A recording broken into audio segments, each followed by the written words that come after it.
de David a quelque chose d'intéressant qui nous permet qui pointe en tout cas la distinction qui m'a l'air assez confuse pour le coup, et donc la distinction à faire entre des réponses qui seraient des réponses de fond et qui vont demander du temps.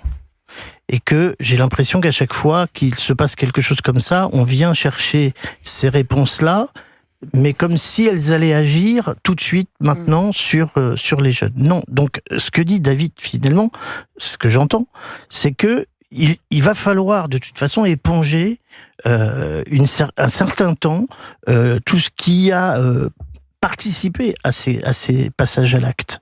Quand vous dites réponse de fond, Stéphane, pardonnez-moi, mais c'est vraiment concrètement, c'est quoi ? multifactoriel. J'entends.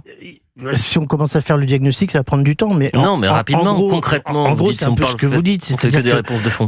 Pour moi, tous ces passages à l'acte successifs, et on en a tellement que je pense que je pourrais venir tous les jours, c'est en effet des petites touches d'un tableau qui dépeignent un chaos.